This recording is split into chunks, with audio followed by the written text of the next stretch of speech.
I'm here at Gilligallou Bird, my favorite bird store here in Eastern Ontario. Let's go inside. There's lots of really cool things here this year. Let's go say hi to Lou. You guys have been here many times before, and I'm happy to reintroduce to you Louise Beckinsale, who is at the helm here full-time at the store now. Bob is on to some interesting adventures, but still quite involved in the store.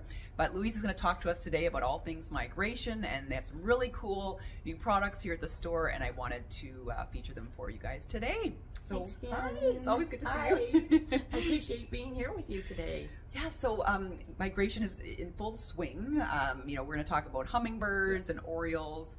And those are my favorite, those colorful spring birds, and they're really awesome to have in your yard. So let's start off by talking about hummingbirds. Hummingbirds. They're on their way. Where are they right now? They're on their way, and I've just reported this morning that they're south of Montreal. There's kind of two veins of them that come up north. One comes around this way, the state of New York, up, and we always seem to spot them first around Montreal, and then they come further into the eastern part of Ontario. So cool. Yeah, whereas the other way is they come up from around Lake Michigan, and they've already been spotted in London, Hamilton, and I'm sure in the Toronto area, and also reported in Mackinac City, which is at the top of the lakes, which is right across from Sudbury. So, cool. you know, the hummingbirds are here, so it's time to get our feeders ready. Absolutely, absolutely. So you have some really awesome feeders here with really interesting features. Yes. So what's your favorite one? What do you recommend? I enjoy two kinds. I also like the hanging, but I love my window ones as well. We have lots of window ones that go on the window. Right. And I'm going to just come a little closer because there's an extra dike right around here, or moat. That's cool. And that you put water in if you have an issue with ants. If you don't have an issue with ants, oh look, it comes apart. you can put it on the window right like this. And the other thing I like about the type of hummingbird feeders that we sell here, when rain happens, the rain goes away from, rather than going into your nectar, which is a really nice feature. And one of the things I really enjoy about our hummingbird feeders, whether they're the type that you hang up or the type that goes on the window, is it's a good polycarbonate.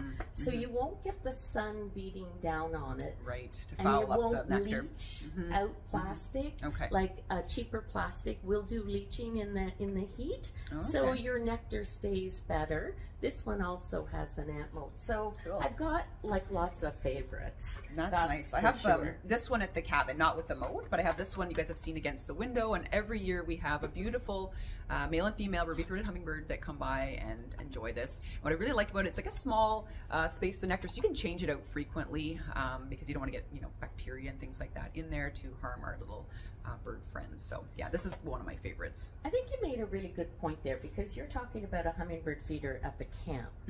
And it's interesting how we both have cabins, and we always have hummingbird feeders. And you think, out in the wilderness, where are there flowers? But there's flowers throughout the forest. So having a hummingbird feeder available for your hummingbirds, even at your cottage, your camp, is a good thing too. Yeah, they come in pretty early, and sometimes some of the flowers aren't out, or there's been a little late, you know, spring frost. They need something to, their little metabolism is so high, they need to feed a lot. And so it's really nice for them, a relief for them to kind of see some of these feeders out. I have them at the windows just, you know, right bugging me, like, get out there, put some nectar in the feeders, girl. So yeah, so really important to have them out, especially during this time of year where the weather's fluctuating. We had a warm week last week, it's colder this week, you know, up in Mackinac City around there. Snow still on the ground a little bit, so it's great to support them as they come through, because they can have a high mortality if they end up, you know, in an area where they're not getting the food and they've arrived a little bit too early. Yeah. It also leads to a good point about food. Yeah. Because you can use white sugar and water. Now our white sugar is over refined, so it has lost a lot of its nutritional value. So when you're looking at hummingbird food, do not get one that has red in color, because that has dye in it, and that's also very hard on the hummingbirds. We have a hummingbird food that's been put together by an ornithologist, and it is plant-based sugars, and it also has vitamins and minerals in it. So it has a nutritional value as the hummingbirds are waiting for these flowers to develop, and they will be able to get nectar from them. So it's another important part of being a caretaker or wanting to feed the hummingbirds so that we can enjoy them. Yeah, that's what I love about Gilligallou Bird. Always very high quality products, well researched. We want to keep our bird friends safe and healthy. So we really do. Very high quality products here for their food.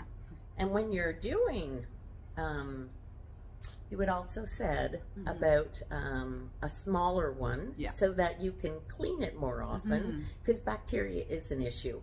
As we're getting ready, and do get ready now, the hummingbirds are very close, and it's good to have this ready for them as they hit. But to wash them... Yeah, how do we do that? Hot water. Okay. Boiling water. Okay. Sterilize them, scrub them clean with a brush. You don't want to leave a bleach or a soap residue in your nectar. That's just good practice so that you're not harming the hummingbirds. And how often should we clean our feeders, bird baths, and things like that? How often do you clean them?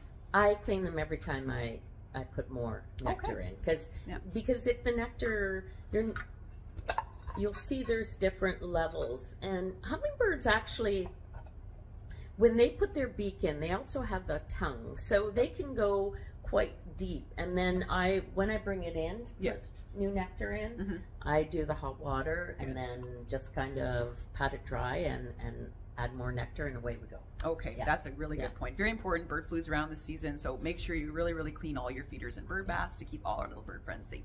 Yes, it's the important part. So that's all things hummingbird. Let's talk about a really cool product they have here for our butterflies. Right now in the forest, you can see some morning cloaks coming out.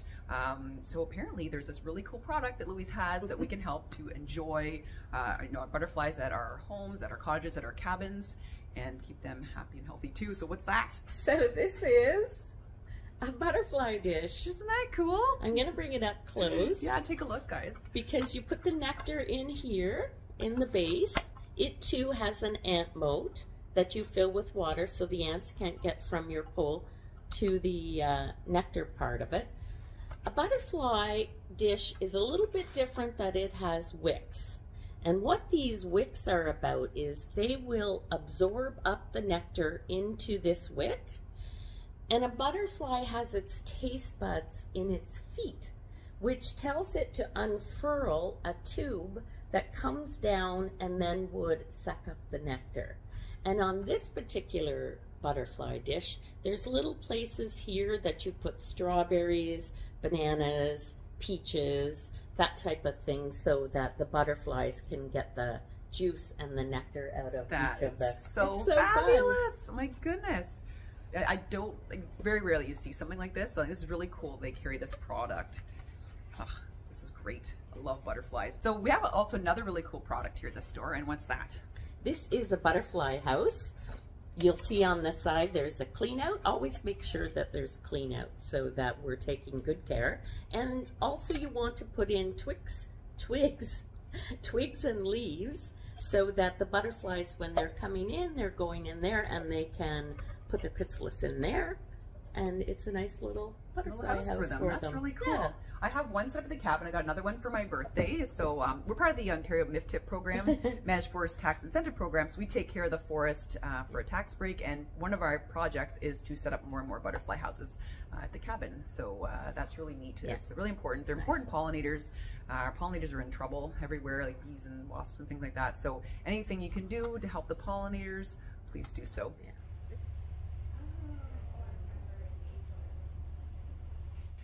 And speaking of pollinators, they have this really cool mason bee house as well. Very cool to have at your cottage or cabin or even at your house.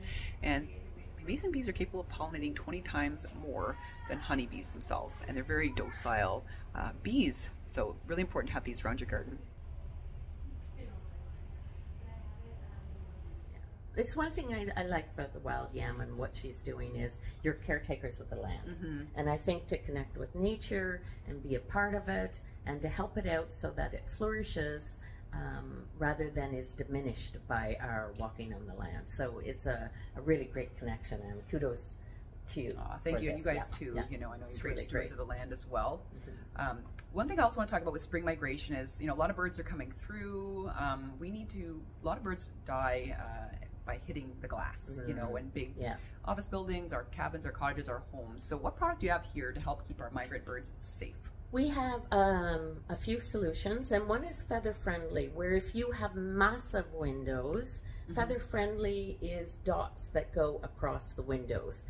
When you have it installed, it does disappear because for the loss of birds in windows, it's really houses, 3-story buildings, glass around decks. Right, right. That's a really popular thing in cottage country, is those beautiful glass decks that look on the lake, but there are side effects to having things like that. They're huge, and the interesting part about it is you can ask the manufacturer to put engraving marks throughout the glass so that the birds know there's an interruption. Okay. The outside of the glass is like a reflection.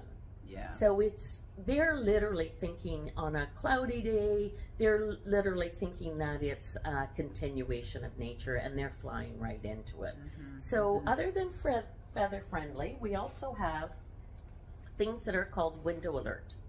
And I'm just going to give you a quick thing here. You'll see a brighter picture and a duller one. So the birds see the luminescence of this side, and we only see you can tell that it's a hummingbird picture, and you put that on the outside of your window so that it is it shows the birds that there's definitely an interruption and there's not a fly-through feeder.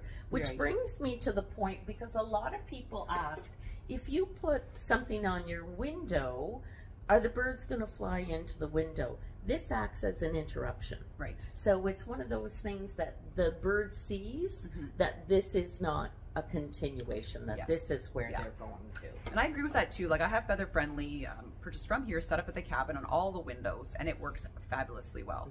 And I have that hummingbird feeder as well as another feeder from here just for like my my songbirds and things like that, and they don't hit the window. They see the dots, and they also see that the feeder is an interruption, so they do not smash into the window. It's been wonderful. And yes, with the feather friendly, you do see the dots, but I kind of ignore it over time. You get used to it yourself as a human, and I just know that my birds are just so much safer having that on there. I don't even notice it anymore, to be honest with you. It's like looking through a screen, really. Exactly. It's a little bit different. You will get used to it. We applied it several years ago, like, I don't know, like the cabin's now 10 years old. We applied it pretty near the beginning, and they are still holding up really, really well. They aren't falling off, they're not degrading with UV, and the birds are still remaining quite safe. So highly recommend the products. And the other one that we have is like a product that is a dark window in bird decorations that can go on the outside of the window, that just can stay there.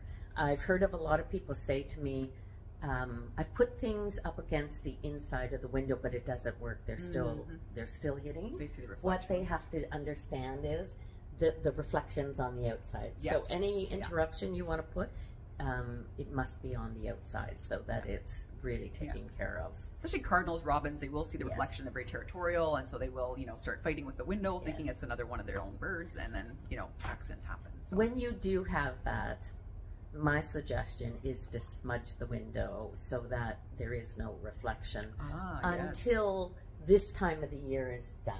Because what they're doing, especially I've had robins reported already that are doing it, but cardinals will do it when it comes to this time because they're very territorial, and they'll think it's another male, and they'll fight with that male, and a cardinal is relentless. Like they will just go at it and go at it until they've exhausted themselves. And if we can just, a little bit of something on there to smudge it, to take that away, it will help.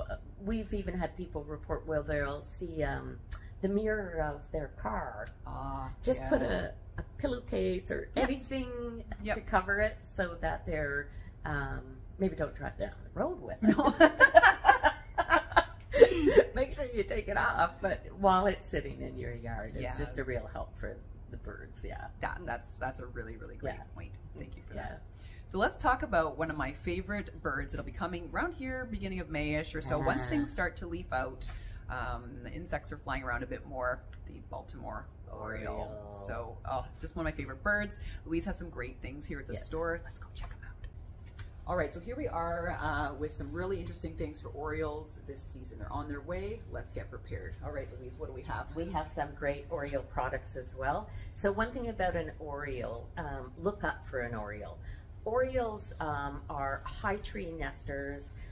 They've got this beautiful, beautiful song. You'll hear them, but look up to find them, because on your tall trees, that's where they're going to be nesting, and that's where they usually stay. Now, interesting, an Oriole is part of the blackbird family, and they have this beautiful color. Gorgeous color. And it's just lovely to see that bright orange come in. And it really contrasts with the green, you know, like of the leaves and stuff. So when you hear that sound, look up, way up, and you'll see it sort of flitting amongst the green leaves. It's really nice. Yeah. The other thing, interesting enough about an Oriole, for the fruit that it likes, and it prefers and seems to always go to the darker fruit, like the cherries, the dark grapes. The green grapes it'll bypass, the light cherries it'll bypass. It'll go for those dark. So our foods that we keep here are once again the Oriole food done by the same ornithologist, and it has the same type of nectar base with the minerals and the vitamins in it. Cool. And we also have a bird berry jelly. So this jelly is all the dark berries. Okay. So it's one of the nice things. And then the type of feeders there's quite a few here. Check them out. Would use is you have a nice hanging feeder that you would put the nectar in. Cool. The opening is a little bit different than a hummingbird feeder because it needs a wider beak for That's right. Yeah, it looks like it's like a little rubbery membrane type of thing. Yeah, exactly. So that the beak can get through it. And it kind of closes up again a little bit to prevent like wasps and things from getting in there. And this is another type of Oriole feeder. Put the nectar in here, ant moat, and the same type of where this opens and closes so that the beak of the Oriole can get in there. And then we have the type of feeders where in this small dish you put the grape jelly or the birdberry jelly, and then you'll see these spikes. And that's where you slice your orange in half and you put it on either side, because an Oriole does like oranges. I talked about dark fruit, but an Oriole does like oranges as well. Cool. And then the other one we have that I personally have this one and can test it's a very good feeder. And you'd put the jelly in there, and you would put your oranges, or the other thing is dark grapes, because you can also spread grapes out from this, or you can get a hanging feeder that you can put oranges. Oranges right on the little spikes there. Yeah. Oranges on the spikes or grapes on the spikes. Funny enough, it has the green grapes, but I would suggest the dark grapes for sure. Fabulous. Yeah, my favorite bird. I love this feeder. I've used it with grape jelly before, and it's really neat. They kind of come in right here and they'll like scoop out of it and then fly straight through. So it's really neat. They can kind of lots of little perches, and then they can kind of go out that way. So yeah, I love this feeder. It's very nice and really important too to use high quality products like this. You know, again, it's all about keeping them safe and nourished, and not using lower quality products that can actually just empty calories and can make them sick. So important to get good quality food. And for our songbirds that love bird seed, they have a fabulous selection here at the store. Yes, one of the things that I really like about our bird seed, and it's once again being caretakers. Like if you're going to feed the birds, let's make sure we have quality seed out there. And for us, what we found was an Ontario company. It's Mill Creek Seed, and it's amazing. It's no filler, non-GMO, pesticide free, and it's a food grade level seed. People have found it's a really good seed, and it brings in a good variety of birds. Oh, for sure, for sure. So I use the black oil sunflower seed from here, and it's fabulous. And fun fact, each year the birds drop a little bit of the black oil sunflower seed around the feeder, and I'll tell you, I have the most beautiful sunflowers that come up from there. And so all around my feeders, I have these beautiful sunflowers from these seeds, And the birds actually feed from the sunflowers as well as the feeder. People literally stop at my yard and take photographs. It's not word of a lie. And you know, it's just absolutely beautiful. I don't have to pay for like, you know, $50 for 10 little seeds and like a little bag. You know, it's just self-seeding, and every year, and I just love it. And the neighbors love it. And the birds come in, they eat from the feeder as well as the actual sunflowers. And I actually feed them to my quail. You guys know I have quail. The girls get a sunflower each night, and I just know it's really, really good food for them, and that's why I get my seed here. Well, I hope you guys have learned a lot today about our migration and the birds and what they have here to offer at Gilligallou Bird. I'm always so grateful to have Bob and Lou on the channel to inform all of you about the right things to do when it comes to feeding our feathered friends. We've got lots of feeders at the store here, lots of food, and lots of products. And you know, also too, if you're interested in finding out about the birds and butterflies you see in their yard, they have a lot of good field guides as well, and a lot of nice things too, like specialty coffees and things like that. So thank you so much. It's always a pleasure having you on our channel.